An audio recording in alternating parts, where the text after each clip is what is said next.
Well, the thought did cross my mind, but I didn't do anything about it. All right. Welcome, everybody. Thanks for coming out.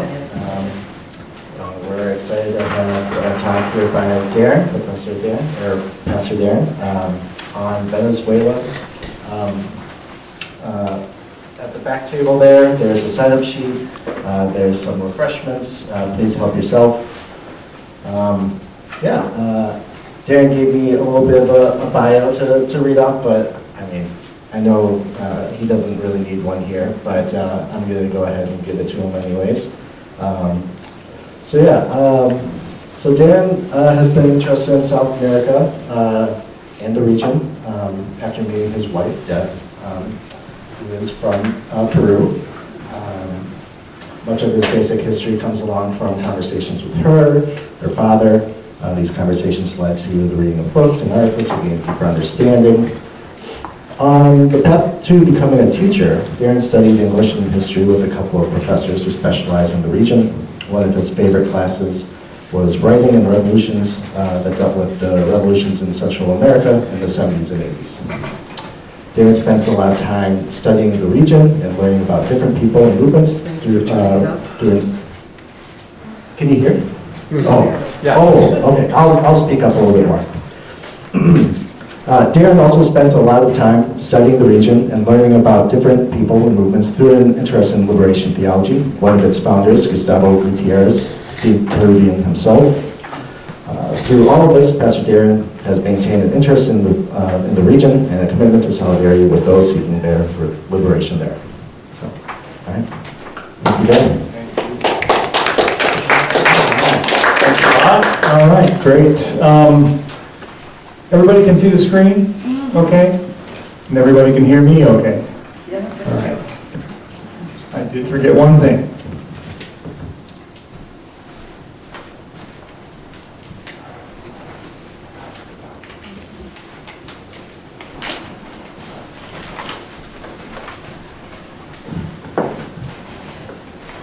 Are we doing announcements at the end?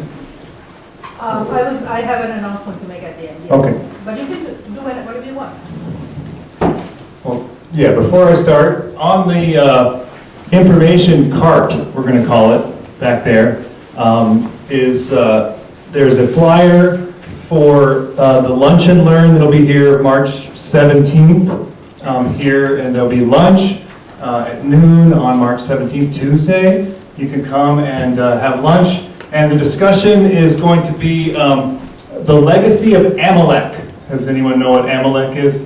Amalek is a theme in the Bible. It's a people group, and basically it's a lot of talk in the Bible about God condoning different peoples to be completely annihilated. All right? So we're gonna we're gonna talk about that, but then also talk about how it has been used throughout history to condone genocidal practices, basically, from the first time it was written until even today. So that'll be on March 17th.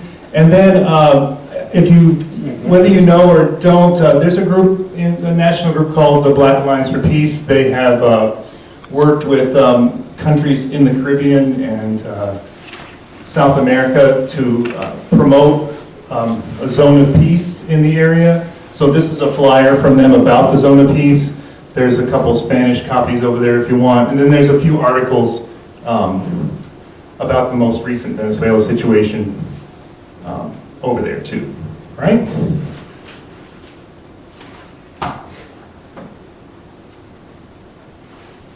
We're going to see if this will work in this setup.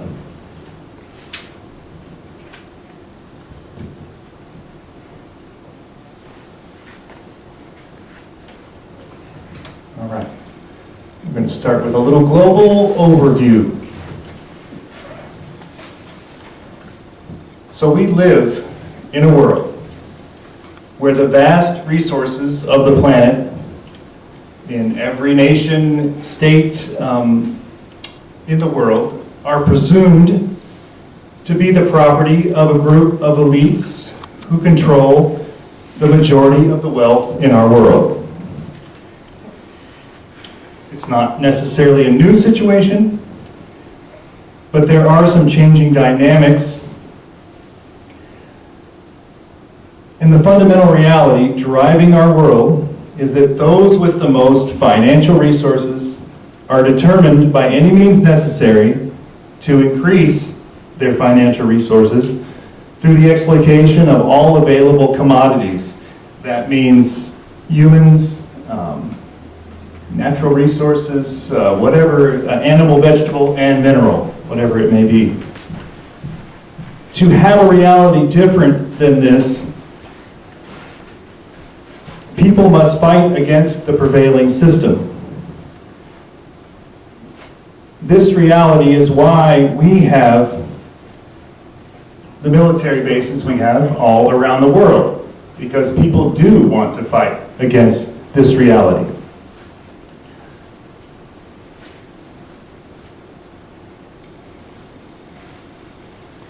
Here is a chart. Actual world military spending, 74.3% of all of that spending is the US military and the rest of its NATO allies, with a few non-NATO also US allies. So if you think about not just how enormous our military spending is, but also all of our allies that whenever we want to go and exploit a place, usually join us in that exploiting. It's a significant portion of how the world is set up.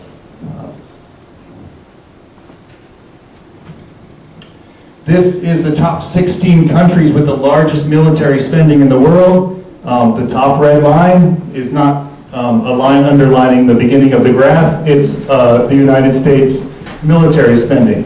And we usually talk about how United States military spending is, greater than any number of people underneath them.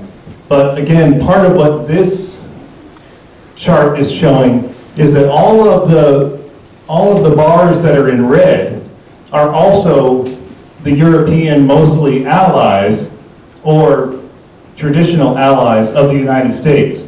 So not only does the United States military budget completely outpace the rest of the world, some of those that are coming in 5th, 6th, 7th, and 8th are basically our allies as well. So when you think about military dominance, when you think about what's happening in the world and how it's shaped, and when it comes right down to it, when it needs to, it's shaped by this. This is part of the problem.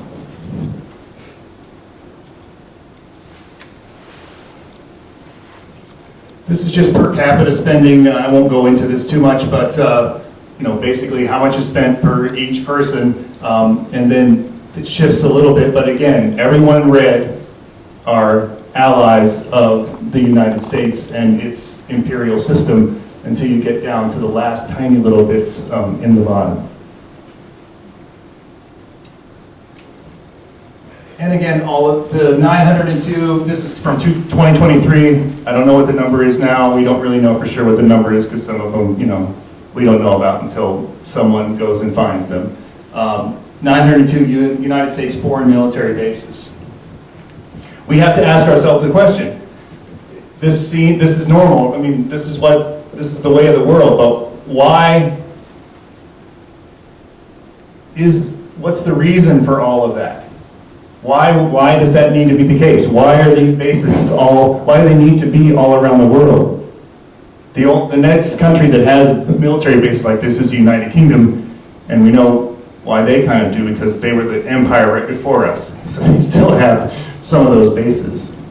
But most of the countries in the world have maybe 10, 12 at the most military bases. I think China has like 2 that are outside their own country. So, again, something to think about.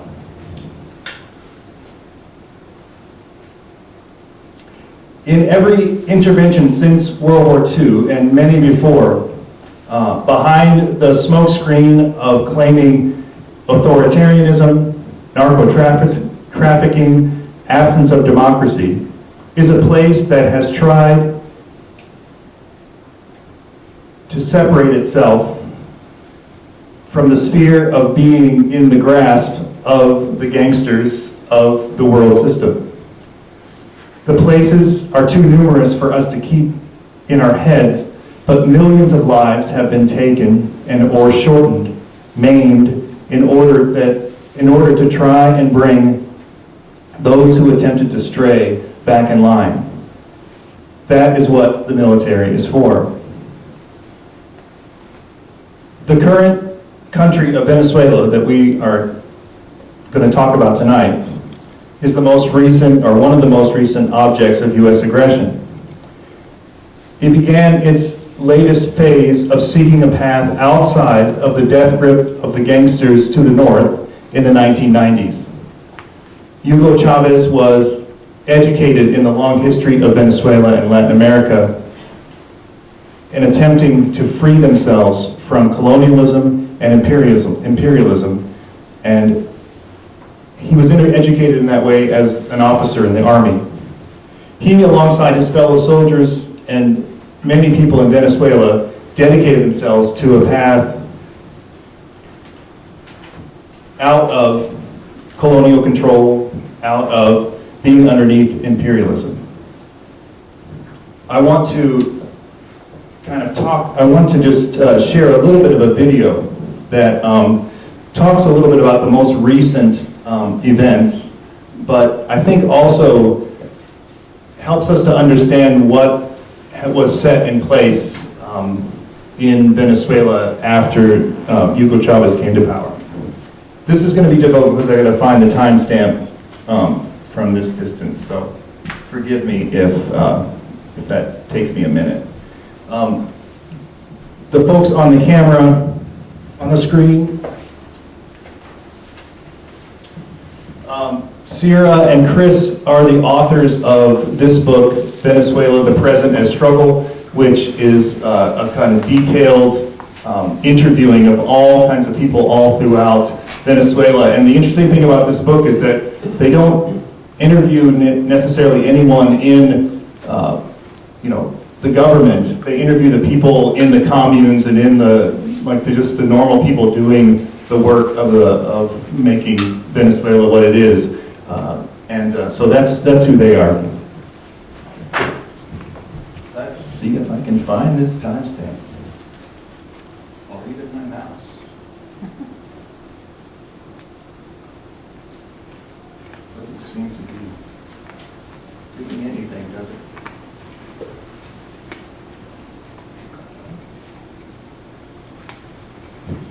Fascinating.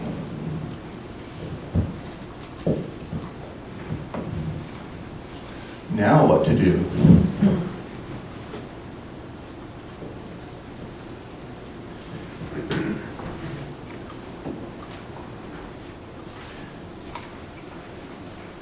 So, two options.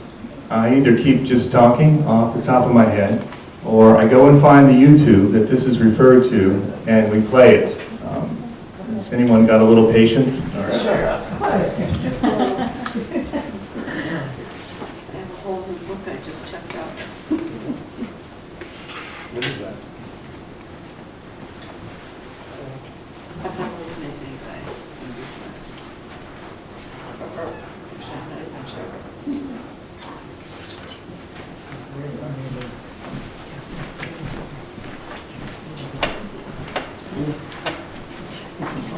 Coffee break.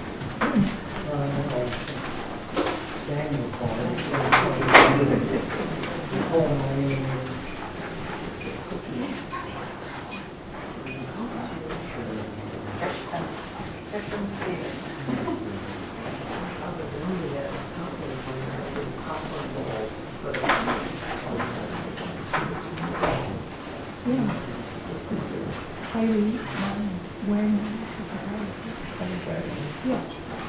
Where's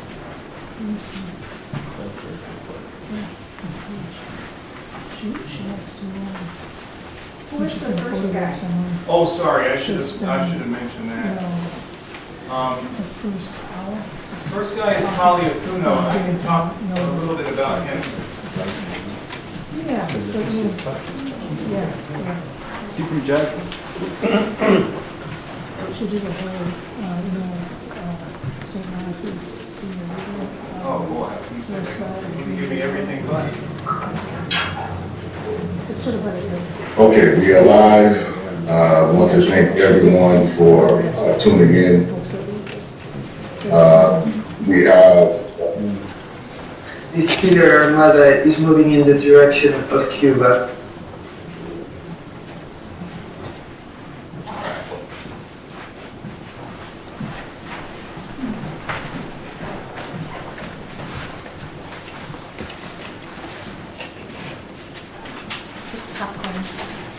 Thank you. Check the connection. Marcus Theater. Oh, you went and got it? Sure, I'll just add some things to that. I want to say from the beginning that, the government acted completely correctly here according to plan, according to the Constitution too. Everything, developed as I always say that we did everything right. Okay, so probably what's going to happen is you're going to hear their voices and look at them on the screen, and they're going to, if you want to come over here and watch them move their mouths, it's over here, but because it's projecting on this screen, and that's going to be too much for me to go back and forth. All right? Enjoy their pretty faces.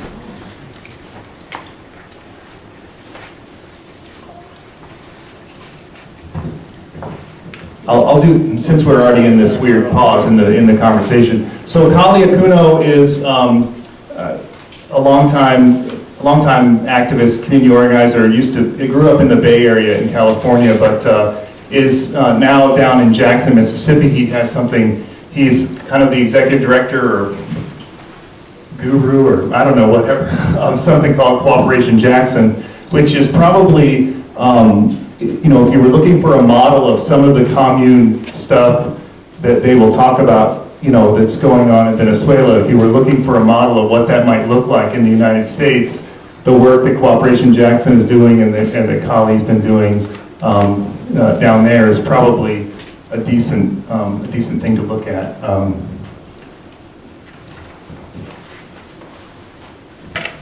All right.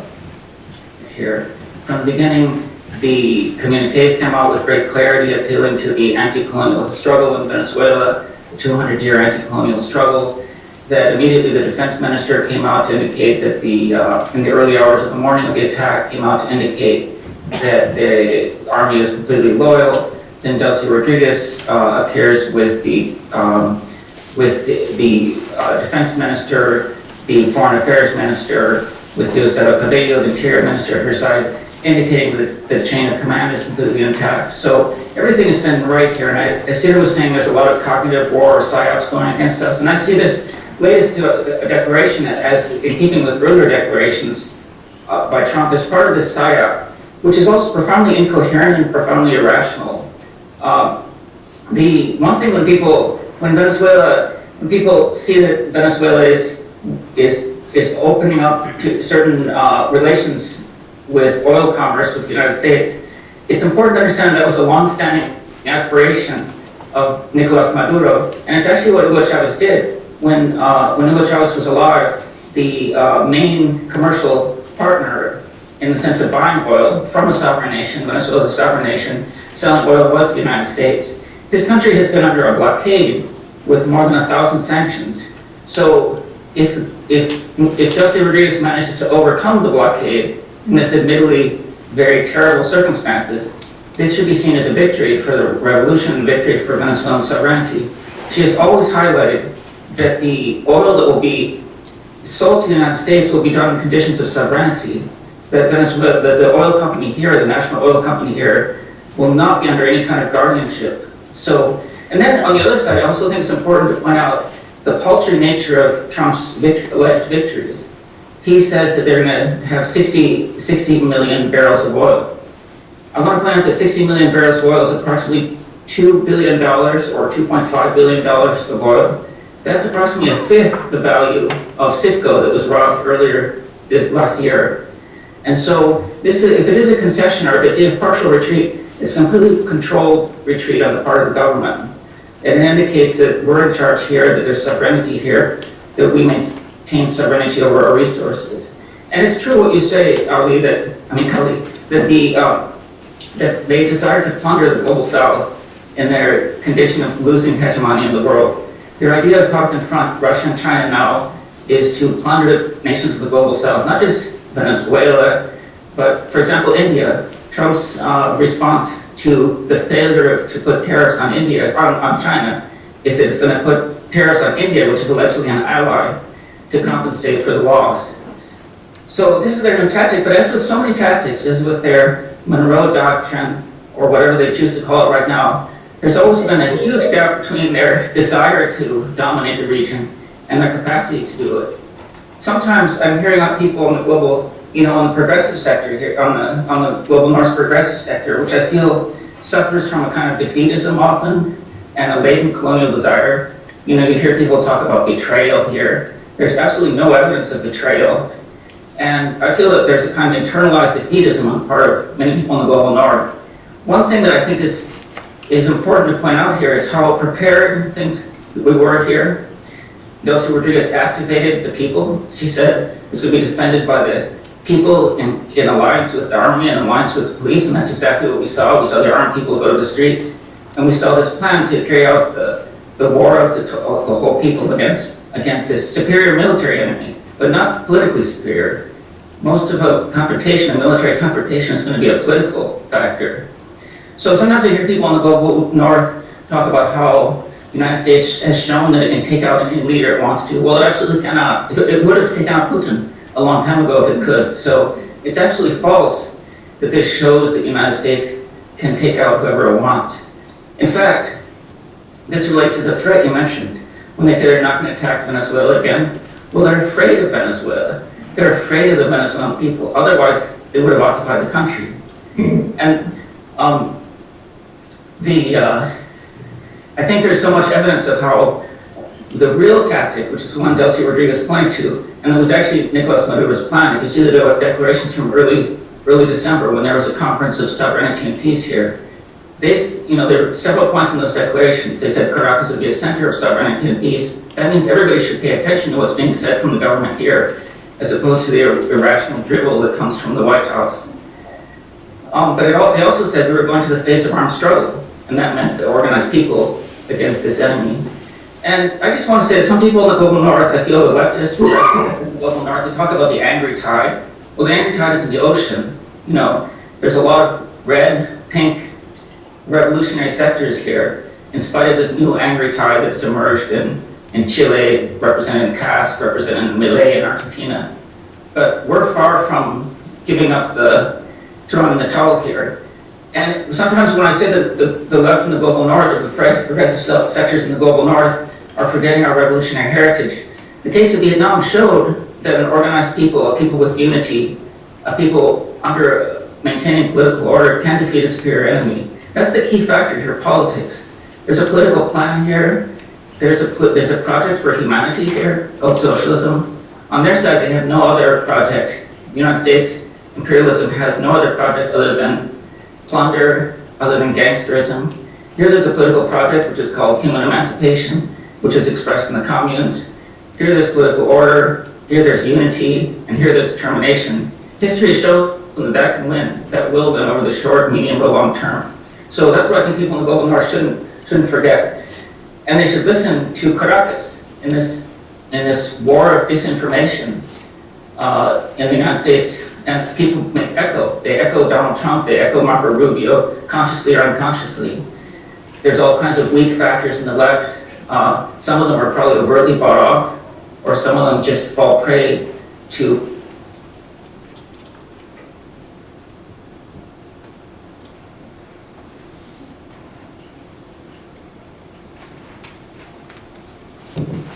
So I wanted to play that because I think even that was recorded, I think maybe within a week of Maduro being kidnapped from Venezuela, and both Sierra and Chris are on the ground. They're in Caracas. They go out into the country all the time, so they are, they're not unaware of what they're talking about. They're connected with the people, and it's clear if you listen to them that if you're listening to what's coming out of Caracas, if you're listening to what's coming out of the government, that the project that they have been trying to build is still intact and is still trying to move forward because it is connected to the masses of the people in Venezuela. And so I just want to talk a little bit about the kind of the legacy that Chavez left and when he came into power and what kind of is the basis of this resilience that they have. The first thing that, I'm sorry, this thing is, oh yeah, it's not going to give me my presenter screen back again. I guess we're going to have some Olympics rolling in the background. I can leave them there. So one of the things that when Chavez came to power is, they immediately, within a year or so, immediately they started to plan to have a new constitution, to remake their whole constitution that had been in place for, I think, 60 or so years, that was, basically set up so that they could be a place of extraction from the United States and other powers. And so these are kind of the principles that they went in with. Participatory and protagonistic democracy. And what that means is that the people, the demos, the people, are the protagonists in the determination of what's going to happen in the country. And that you're seeking for the widest amount of participation in decision-making, not in voting. You want participation in decision-making even more than you want people to come out and just vote. You want to find ways to get decision-making to the local level and the mass level, and so that they can actually be protagonists in their story. Which, as we know, we have a representative democracy. That means that we can elect representatives who are supposed to represent us, but we all know that if you take polls of what the people want and you watch what the people vote for that supposedly represent us, we often don't have any kind of power as people. There was a wager on a multipolar and multi-centric world, a hope that even if you couldn't make imperialism go away, that maybe some of the other counterweighting governments might have at least enough influence to help you get through, kind of like the era, the early years of Cuba, whenever Russia was helping them before the Soviet Union fell. They were able to survive pretty well until what's called the special period after that. Defense of the state and sovereignty of the nation and its resources. You want the stuff underneath your ground and in your air, or wherever it is, to be for you and your people and not just to be sold away. Democratization of access to information. There was basically, if you think about what we've gone through trying to, let's take the Epstein files for instance. Their goal is, if there's information that the government holds, that information is held on behalf of the people. It's not to be held by some secret, group of people to make secret decisions. And then the civilian-military unity. So, as I mentioned, Chavez came out of the military. What they tried to put in place, and which they've been fairly successful about, is that there's not a separate kind of military, and then there's the people. Like there's the military, and then the people also have their own militias and their own kind of organization, and the two are very well connected. You don't just have a kind of like a military over there that you don't really know what's going on.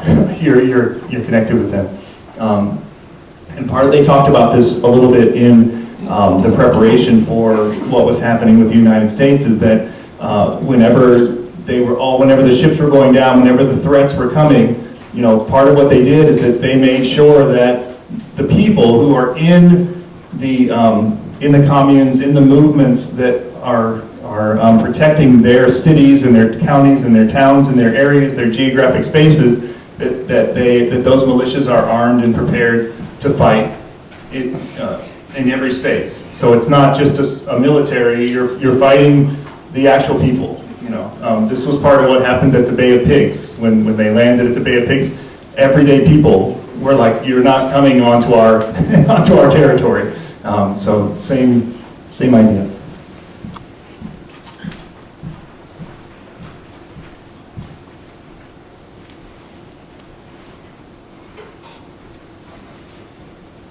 I won't read all this, but this is the preamble to the Constitution. Let me find a good spot to. So I'll just start kind of middle. To the supreme end of reshaping the republic to establish a democratic, participatory, and self-reliant, multi-ethnic and multicultural society in a just, federal, and decentralized state that embodies the values of freedom, independence, peace, solidarity, the common good, the nation's territorial integrity, committee, and the rule of law for this and future generations, guarantees the right to life, work, learning, education, social justice, and equality without discrimination or subordination of any kind.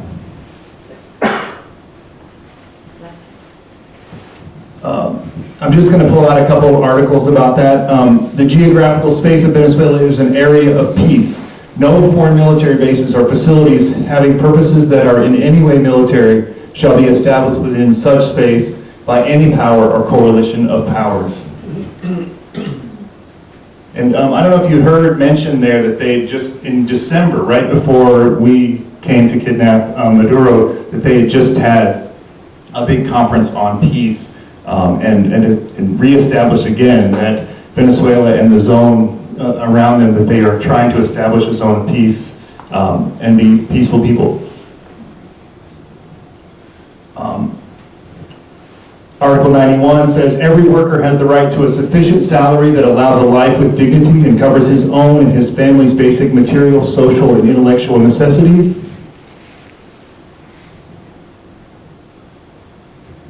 Health is a fundamental social right and the responsibility of the state, which shall guarantee it as part of the right to life. Financing of the public health system is the responsibility of the state. The state guarantees a health budget such as to make possible the attainment of health policy objectives.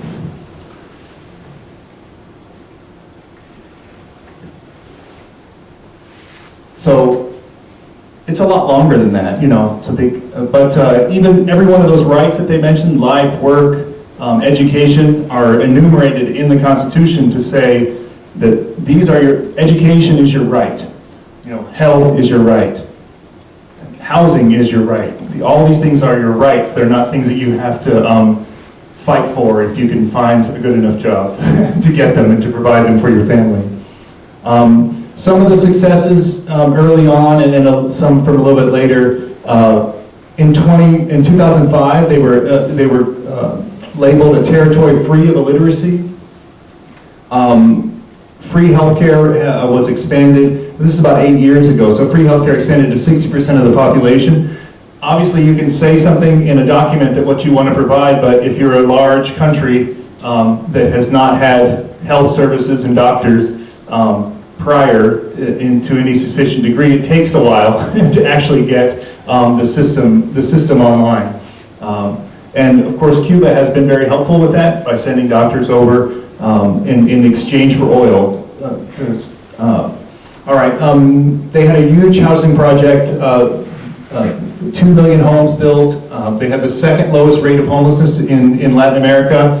I'm guessing second to Cuba because I think Cuba's is 0. Then extreme poverty went from 23.4 to 8.5%. And even in like the late 2010s, when the oil revenue went down, social investment increased from 39% to 74%.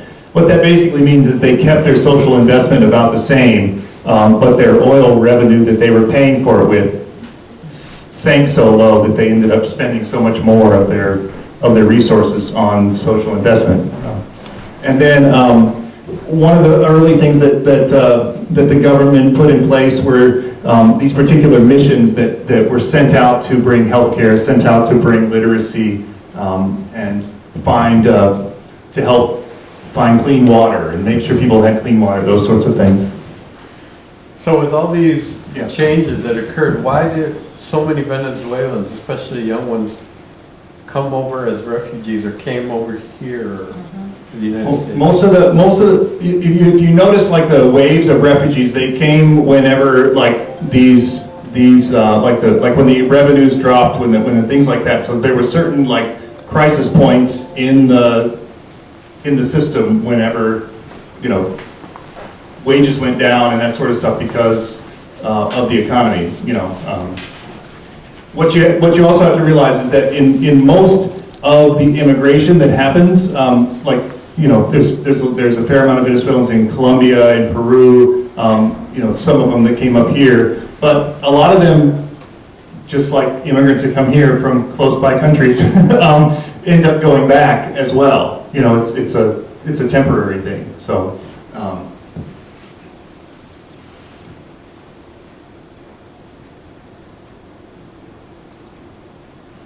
See if this video plays.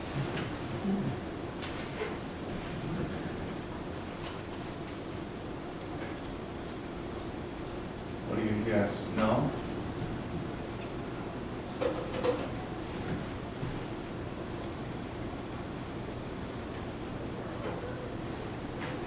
Well, I'm going to tell you that was the Chris Gilbert guy talking, and he was basically he was basically talking about how well everyone was organized around when before and after the invasion, and he went into a little conversation about the communes that are present there. And so these are some graphics from Venezuela Analysis, which is a great news source if you want to hear from people in Venezuela about what's happening in Venezuela. Sorry, I should go back to partly to answer your question too, is, a lot of the times the people that come, a lot of the immigrants that come here, especially there's a good portion of them that are also that are not necessarily benefiting from these programs because they're from a different class of people that were already doing pretty well, and they know that they can do better here if they just bring what the resources they have and come over here. I'm not saying that's everybody, but that's also part of it.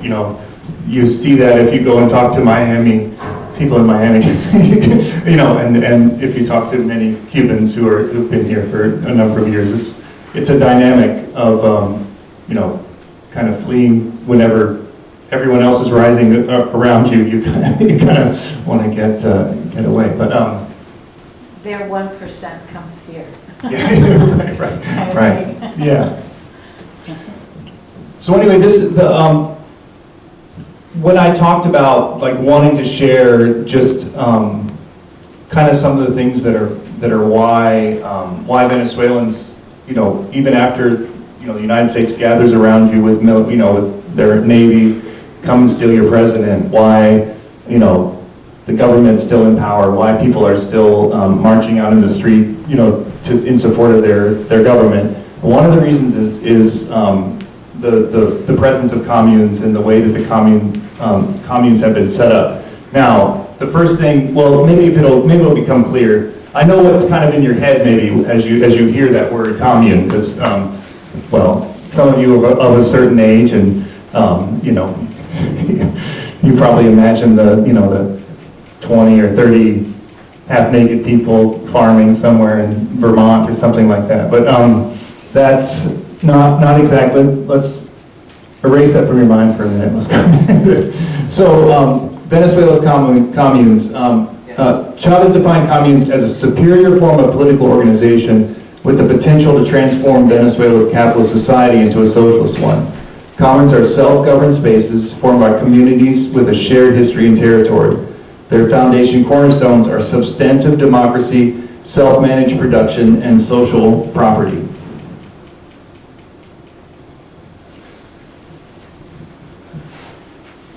Self-managed production means that, you know, the thousands of people who are part of some group together that are going to do a project, that they decide how much corn needs to be grown. They decide, you know, how much of these different things that need to be grown and how much what needs to happen with it. And whatever is produced, as it said, is shared property as well. So they decide what happens with the property that is produced. In 2005, Chavez declares the Bolivarian Revolution's socialist horizon by stating, capitalism must be transcended through socialism. 2006, the Communal Council Bill becomes law. Councils are the basic units that will eventually join to form communes. In 2009, if you know Spanish and you want to, you want to see what it might be like to have a different kind of, government and leadership, Chavez used to do these, he would just gather a bunch of people around him and they would just sit around and he would talk and they would have a panel with a big mass of people and they would just, talk about stuff. And they filmed it on the Venezuelan TV. So the one, if you want to learn about the communes, he's had the Allo Presidente Teórico, which is the theory version of this thing. And the first one, they just had all about communes. But he said, at that time, he developed a full strategy for advancing towards socialism in the commune. He describes 5 battlefronts: moral, social, political, and continues down. And then in 2009, hundreds of thousands committed to socialism with the objective of building sovereign production from below began to set up communes across the country. You can see economic territorial is the end of that. And then they created a law, passed a law. Chavez's organic law of the commune and the law of the communal economy are passed by the National Assembly to help set up patterns, economic distribution, that sort of stuff to get them underway. And then in a speech that he gave, that's in translated English is called "Strike at the Helm," he said it's either the communes or nothing. Either we start doing this process or we have nothing, which was based on Bolivar's statement, which was independence or nothing. So it's just the next step in that.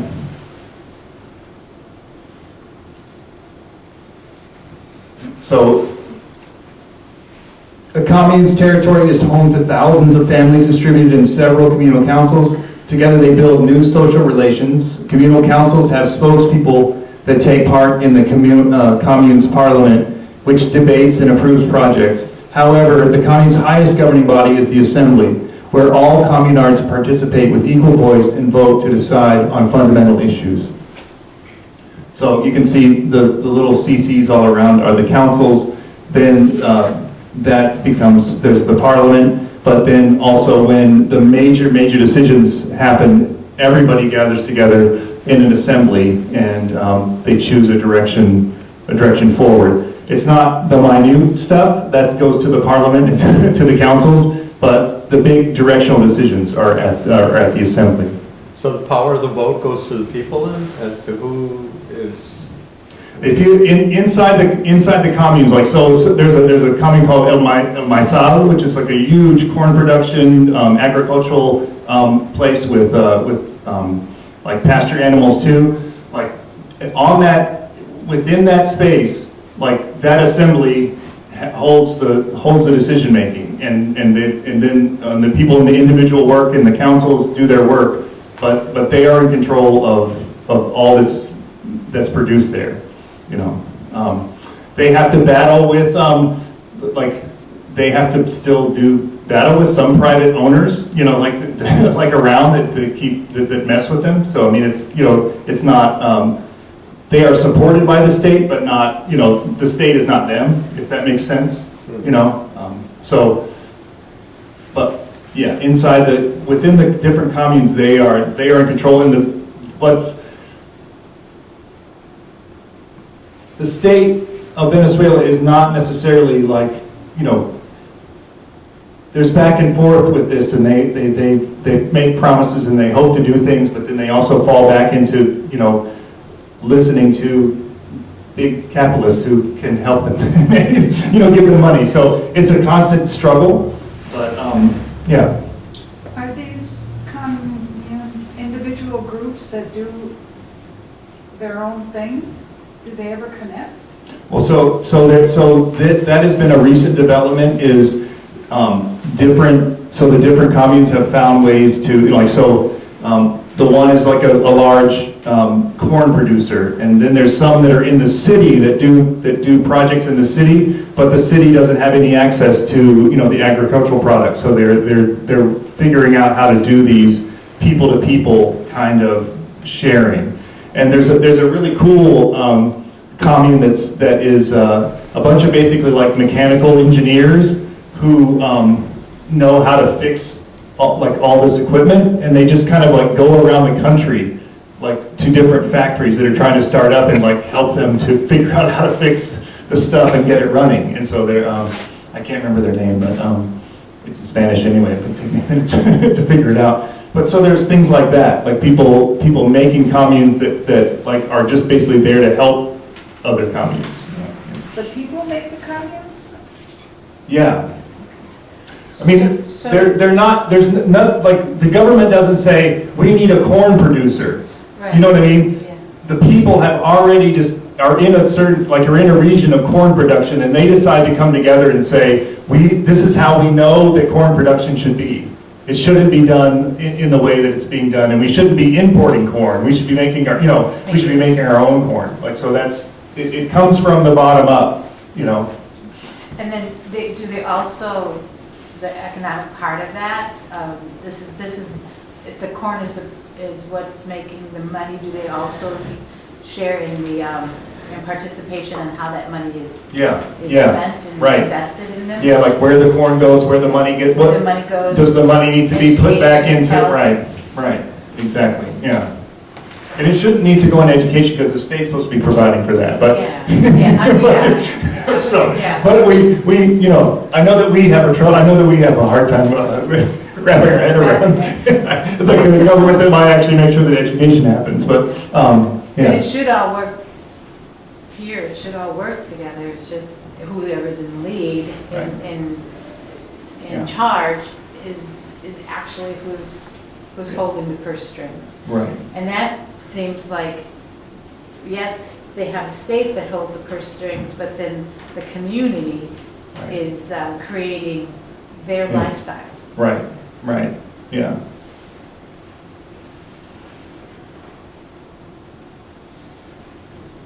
So I'm, you know, so here's just a few of them El Maizal is in, well, there's a map underneath that I'll show you. It's the most renowned, one of the largest, and you know, like I said, they have corn, beans, they raise cattle, pigs, several food processing kind of things.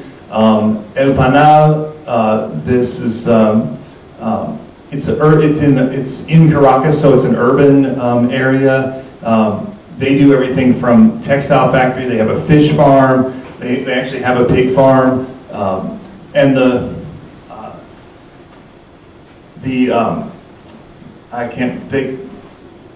they call themselves El Panal, and they talk about how they, like, their assemblies and their get-togethers are like little beehives. So they get together and they plan and they buzz around and they get their work together. The worker bees. Yeah. So these I was gonna ask, I was wondering too, if they were all rural, but I see that El Panal is urban. Yeah. So these people are in both areas, both rural and Yeah. urban, Yeah, and the majority of them are in support of the current government? right, yeah. Okay. Well, let me say this. So, they are support of the current government. They actually think that the government needs to go farther than it's going. You know what I mean? So, like, the last thing that they would be in support of is, some kind of northern or western intervention to change the government closer to align with the United States. All of these, if you read this book, you'll hear the complaints about the current government. But it's kind of like when you, like, I would say, like, it's kind of like if you were alive during FDR and you wanted more work programs. You don't want to elect a Republican. you want, but you're not necessarily fully happy with the government because you want them to do even more. So I don't want to make it seem like they're perfectly happy with the government, but they're unhappy with them trying to push them further to what they say that they're supposed to be doing. But these communes aren't the majority of the people in Venezuela, are they? Are not all the people? No, they're not. I wouldn't say that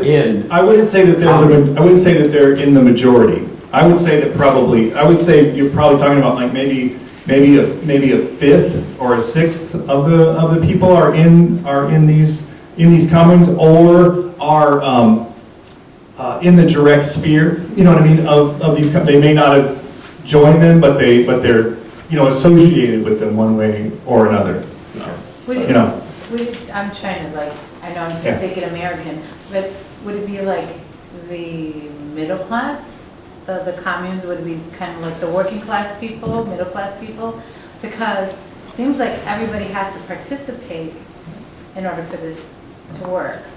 Well, nobody can be lazy. Right, you know right. what I mean? Well, it's not yeah. like a government assistant kind of thing. Yeah. Well, a lot of, of course, I haven't been inside the commune, so I can't say for sure the whole makeup. But like from the things that I've read, obviously in the rural areas, a lot of those communes are made up of workers, peasants, and there's not, and the actual middle class and kind of more landed people are they are in direct conflict with them, because they're trying to communalize it and bring in more of their more property to make into the commune, and the other people are trying to take over more property to keep it as their own.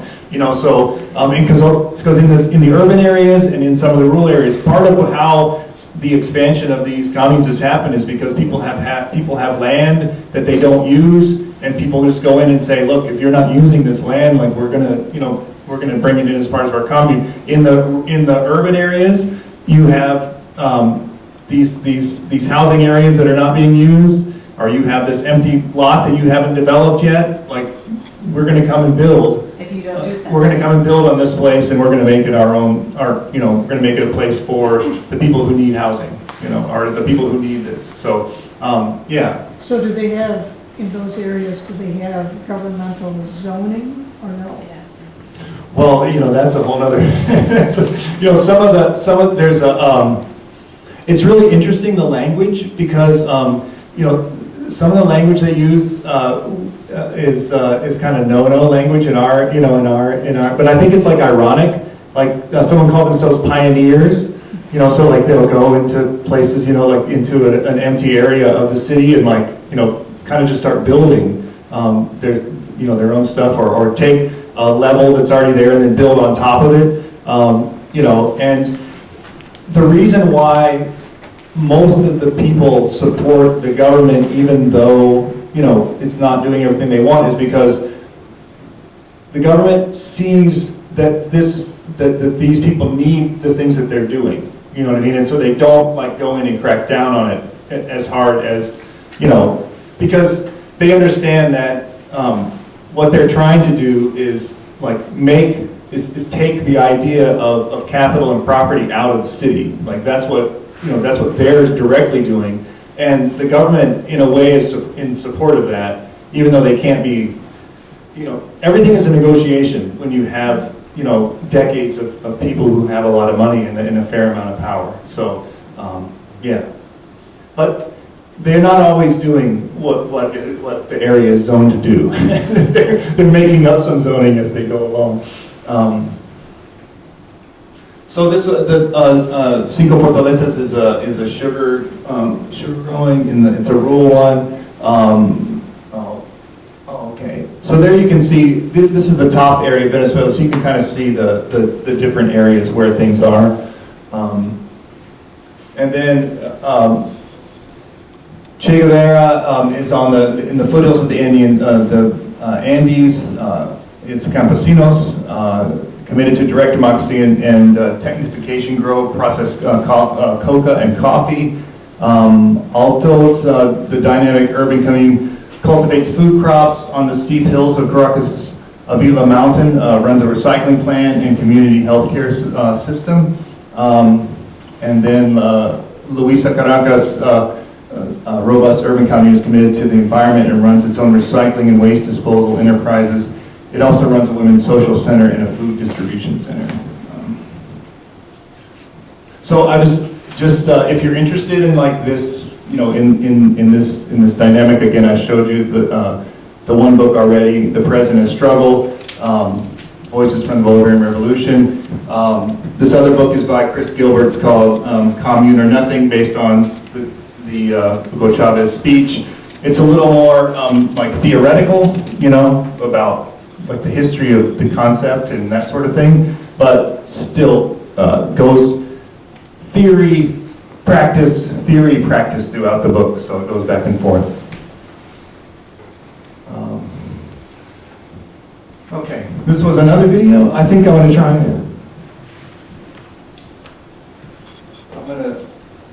I wanted you to hear Sierra too. So, does anyone see the mouse floating? Yeah. Yeah.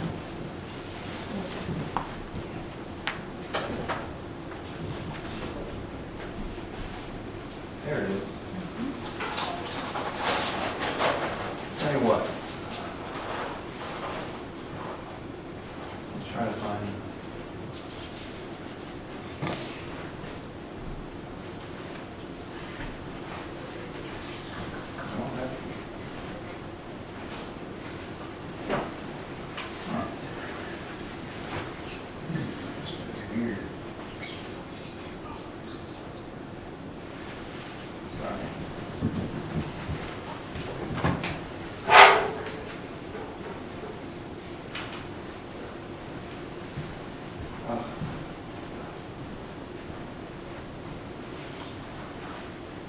Can't get it to show up.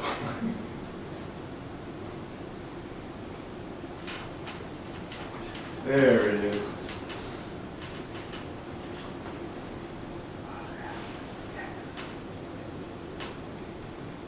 It's on the screen. Ooh. All right. Now. There we go. I'm gonna let you. Yeah, it's thinking. Come back.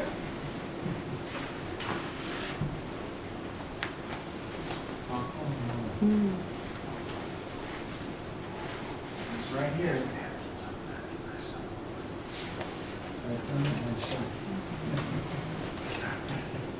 Sorry. Yeah. Technology. It worked. You gotta work it. Keep trying.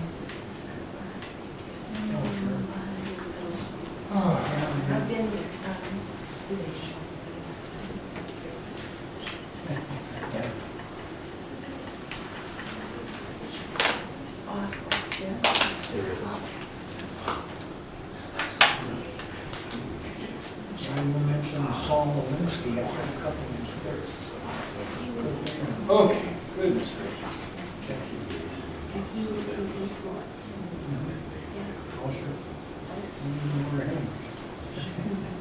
Little North has seen in terms of support for the attack in the mainstream media is Miami. surprise Miami or Madrid. So going back to the expressions of support for the government, solidarity. The first day it was a self-called march to Miraflores with people speaking, with an open mic, with everybody from, the auntie to the person who sells some candy, to the representative, all sorts of people.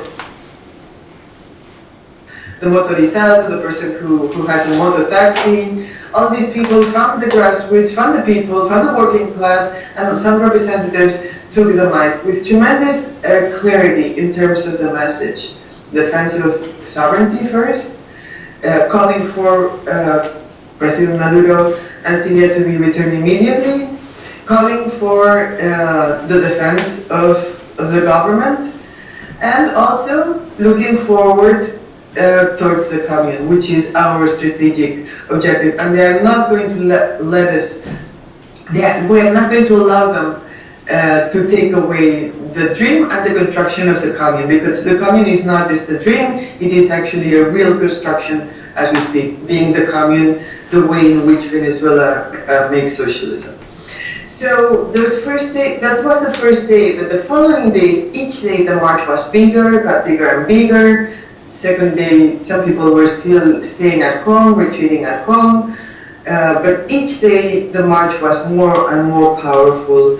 In one of the marches, there was a call for basically civilian militias to come out to the streets armed, because it's important to show that this is a people's war, that this is a war in which the people of Venezuela are ready to defend their homeland hand in hand with the military, with the institutional military. So we saw something that we had not seen before, which is armed civilians in the streets with the disposition, with the arms and with the training necessary to defend. Because as Chris said, it's one thing to bomb Caracas and sequester, kidnap our president, and it's another totally different thing to control the territory of Venezuela. They cannot rule in Venezuela because here there's a Chavista government. They cannot control a country just bombing it. That's just absolutely absurd. Of course, Venezuela, and this is something that Chavez said, something that Chris was pointing at early, Venezuela has always had the disposition to talk with the United States on equal terms and with respect towards Venezuela's sovereignty. Right now, it will be a time when there will be a course open for negotiation. It will not be an easy negotiation. There might be some concessions that are made that go beyond what we would actually want to, but I'm sure that the government of Venezuela is not going to turn over our sovereignty to the imperialists which just attacked us. Going back to the people have been in the streets by the tens of thousands. Right now, if you look out of the window here, you will see a very normal street, but if you look at the street in, say, 3 hours or so, 2, 3, 4 blocks to the north, you will see tens of thousands of people marching. Today is the march. Yesterday it was the youth march. The day before yesterday was the communist march. Today is the Afro-descendant and indigenous march. So they are by sectors. Each day and tomorrow again, which is Saturday, there will be a massive everybody's march walking through the streets of Caracas. The disposition of the people to go to the street, it's actually exhausting to go to the street every day and march for 4 or 5 hours, because we are talking about long marches. To march for 4 or 5 hours, it's actually tiring, but it's also remoralizing. It's remoralizing to be with tens of thousands of, or actually hundreds of thousands of people with whom lived like us. I mean, many people much closer, the attacks, people who are angry, because we are angry, but we are also ready to fight, and we are not going to give in. So you can count on the people of Venezuela to struggle through this one, to fight through this one, and actually we will overcome, we will win. And this will take me to the last thing, which is Nicolás Maduro's victory sign when he's been able, in his first connection with the first moment in which Nicolás knew that he was able to deliver a message is when he walked and saw to his right some cameras already in New York after being kidnapped. And the thing he did was very beautiful and a very important, powerful sign for the people of Venezuela, which is that he made a fist, he made the victory sign, and then he pointed to the victory sign. This has become in people's states, in their telephones and so on. Everybody has this sign. It's a sign that has become symbolic of the collective horizon, but also, for the people of Venezuela, the communications after situations like these ones are very important. When Chavez, after the 4th of February, when Chavez tried to overthrow a corrupt government in 1992, he said, por ahora, for now. That became very powerful symbol for the people of Venezuela, and right now this sign is becoming very important for the people of Venezuela. Yeah, I'm glad you went there. How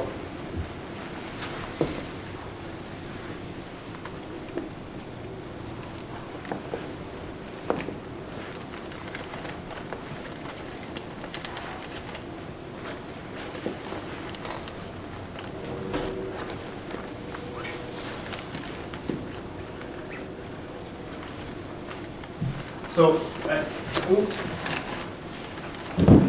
just building on what she was saying, I just if you like all over kind of social media in the Venezuela spaces is people making this sign.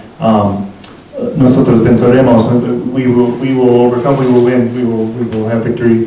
And in case you don't know, the woman over here is Dulce Rodriguez, the woman who was the vice president who took power, and she's making this sign to the people.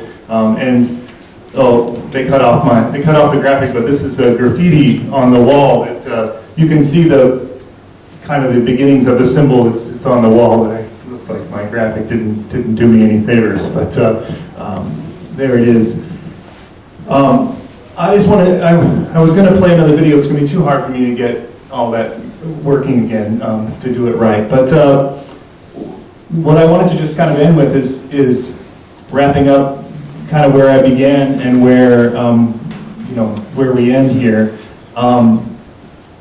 Venezuela has gone through this moment where all of that military might we talked about at the beginning has come on them and threatened them and tried to get them to make concessions, tried to overthrow their government, really, tried to get the people, the Nobel Prize winner who gave her Nobel Prize to Trump, tried to get her to, someone from her side to take power. But in the end, they haven't won. They can't actually make all that they want come true. And part of what is happening is that the communes, the people in Venezuela are building the thing that does not depend on exploiting people. It doesn't depend on turning a profit in order to survive. So the reason why they're defending what they're defending, and the reason why I think we should be defending what they're defending, is because it's one of these shining examples of what could be the thing that could replace the thing that's killing everyone and destroying the planet. That's where I'll stop. Anyone has a question? Yeah. Well, the reason why I attended tonight too is, as I was telling Sonali, I do know some Venezuelan friends, and it seems like every time I meet with them in a social gathering that they introduced me to some other Venezuelan friends, and, you know, I was confused, I guess, because, you know, in some social settings, they were like grateful that Trump, you know, went in there and did what he did, and I was like, oh, okay, I didn't expect that from you, but. Yeah. And then I would ask them why, and they would tell me, you know, oh, well, we needed a change, and, you know, the other one was corrupt and, you know, wasn't doing what, you know, the people any good in Venezuela and all this. And I'm like, huh. Well, I wasn't that informed and that, well, I didn't know much about Venezuela, so, you know, I was relying on their information and what I, you know, what little I knew. While another group would say, you know, yeah, we're glad that he's gone, and you know, that hopefully, you know, this new administration over there will help things and change things for the better. So I was like, okay, how do I support you? And I don't know what you want. Right. You know, it's like, what is the majority? But you just stated, you know, what is the majority of the people want? Yeah, and I mean, and I think that we should, you know, just, well, I mean, there's a few things to say about that. I mean, one of them is that the Venezuelan government, even in its current form, is not authoritarian. The main news that you're going to see, I mean, it would be like, it would be kind of like if, you know, the most, you know, let's say that AOC becomes the president, but, you know, you still, most of the people are still watching Fox News and all of that, because that's the people who have the money to broadcast the most of the stuff and are the legacy kind of media in the area. So, you know, still down there, most of the people receive their information from, you know, sources that are counter to the government, that are telling them, you know, everything that you're saying back. So that's one side of it. The other thing is that, you know, again, whatever we want to say, and what I think that one thing that we should never do as people of this country, at least since, what, 2000, is criticize other people's elections. You know, Maduro, Chavez, they all came to power through elections. Like, and they have more elections, you know, than you know, than we do. And they, I mean, you know, they do. Their constitution was changed through a vote for the constitution that was overwhelmingly supportive. So, you know, like, everything they do is extremely democratic, especially, you know, I don't want to go through the list of you know, interesting election elements in our country, from, you know, from the hanging chads on, you know, so, you know, every place has, you know, a whole bunch of sides to it, you know. I mean, you know, right now, if you know, poll someone in Mexico or from Mexico about, what do you think about Claudia? What do you think about this? Yeah. What do you think about, you know, the guy being killed, the cartel guy? You know, everybody's going to have crazy opinions, and we cannot forget that also, in the midst of all of this, we have been blockading Venezuela. We've been stealing, like, you know, he said the theft of Citgo, that was, you know, just billions of dollars. Just we stole all of that. So they have a hard time providing a lot of the basic needs for people. The people who still own the most of the grocery stores and the distribution of food hoard the food, you know, and keep it, and then they sell it on the black market. You know, so all these things that happen, you know, in places that are going through this are still happening. So yes, you know, some everyday people that wind up here probably have, you know, their own opinions about what's going on there. But I guess the ultimate thing I would say is, if you look at, if you look at any country in the region, and you ask yourself, when did the United States go in, get the leader they wanted, and the country became a better place? Never. You know, so, you know, whether people call for it or whether people don't call for it, if you know the history, you know that if that's what happens, it's going to be for the worse for the people. Because even if these projects that we've talked about are, happening in 10% of the country, every one of them is going to be gone if the kind of government takes shape that we would want in power as the United States. Because none of this stuff that keeps property out of the hands of the people who are making the most money off the property and controlling the property, that's all goes away, and we have overthrown countries for less, in Nicaragua, Guatemala, Chile. But have they achieved what they wanted, or is it just like a symbolic? I think they're in like I think it's in like a balance right now. I think that one of the rumors was that the Chinese delegation was in Venezuela working on something the day before. They left the day before Maduro was captured. So there was a rumor that Iran too. So the rumor was that Maduro was about to sign some big agreement before he was kidnapped. But I think that some of the of course, obviously Venezuela's freedom with what it does with its oil has been set back because they're blockading the actual ships from going. So that's a problem. Because they have not replaced the government or have not really changed the stance of the government itself, I can't say that they've won. I think that they keep talking about, there's been a tactical retreat on the part of Venezuela in the direction that it would like to go geopolitically. But again, what keeps happening with our nation is that they're trying to put out all these fires all over the place, and they really can't do it. Now they had to take all those ships and move them to Iran, to try to do that. And, they would be just as successful in whatever conflict they have there as they have been, here. So it's a long game. You know what I mean? And what was the point of killing those people on the boat side? Were they actually drug trafficker, or they just? Well, they've never presented any evidence that any of those people, had anything to do. Like provocation.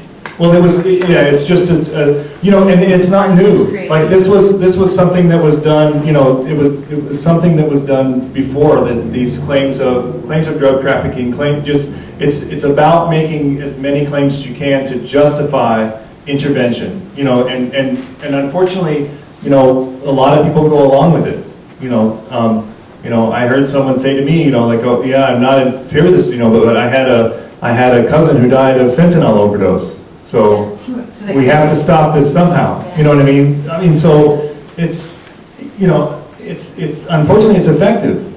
It's effective propaganda. It works. Because I think, okay, two things I want to just, because, with the fentanyl issue, it makes it sound like it just happened, this month or this year.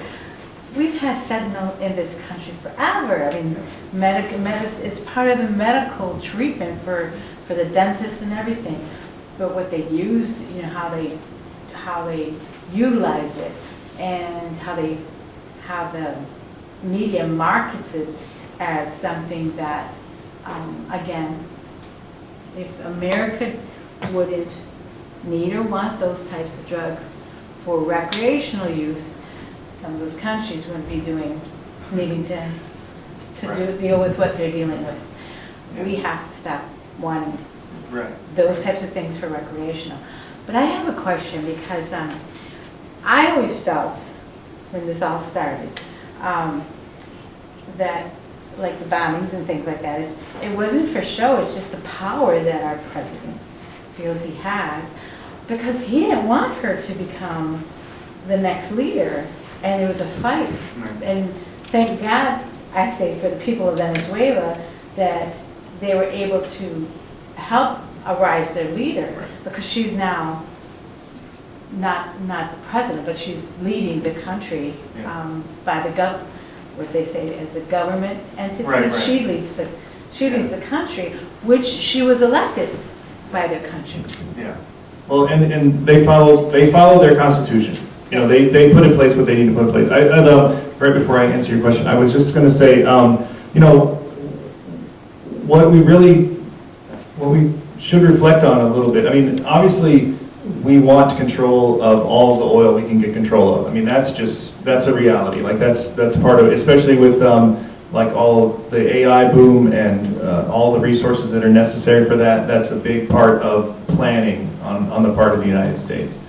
But also, me telling you what they're doing with their oil revenue and us talking about what's possible in a country that produces, that has a, you know, that produces wealth, you know, for whether it's their resources or whether it's their productive capacity, whatever it is, that produces wealth and spends it on their people. Our country doesn't like people that do that. And they don't like that example out there because they don't have any intention of doing it in any serious way. So if you look through the history again, all of these places, what triggered the aggression was doing something for the people. Whether it's, you know, the Mexican Revolution, land reforms, whether it's taking, you know, taking over a little bit more of an oil field, do it, whatever it is. Once you try to become sovereign over your territory and resources and use it for the development of your people, you're going to be in trouble. My question is, if you could talk a little bit about how this is going to affect Cuba. Cuba is really fragile right now. What's going on? Well, I mean, obviously, so one of the things we didn't talk about in the presentation was one of the things that Chavez did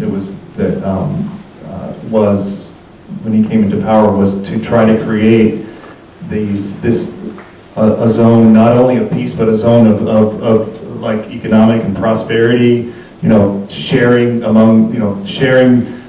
Cuba bringing doctors over, Venezuela sending oil. I've probably mentioned this before, but you know, Venezuela was sending oil to Indian reservations so that people could have heating and stuff. So they were doing that, you know, here in the United States, and had offered, you know, plenty of things. So, but particularly with Cuba. Yeah, it's a very, very difficult situation because it's not only been Venezuela but Mexico as well. You know, so that is a majority of where Cuba was getting its fuel resources. So you know, it's a pretty bad situation. Cuba does have, I mean, I think like maybe 20% of their like capacity is internal. You know what I mean? Like their capacity to have enough electricity and enough power and enough productivity, about 20% of it is internal. So they can grind along, you know, for some period of time. It's miserable, but they can do it.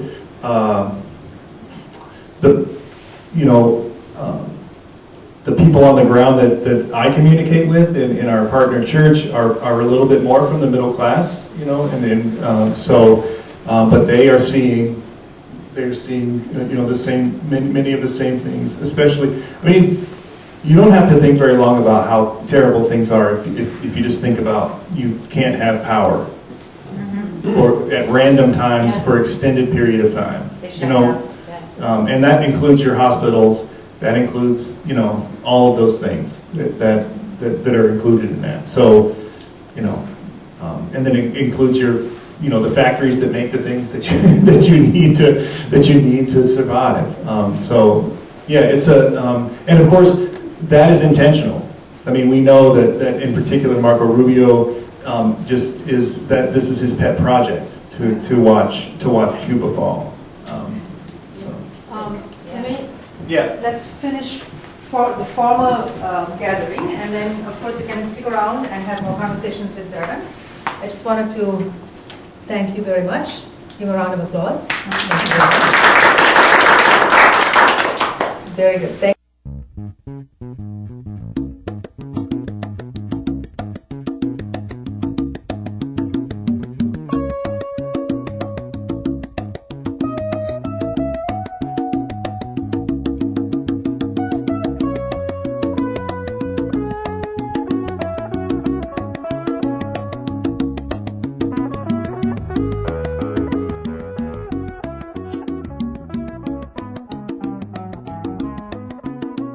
Guerrillero me llaman, oye, justicia reclaman mis abuelos y abuelas en mis venas.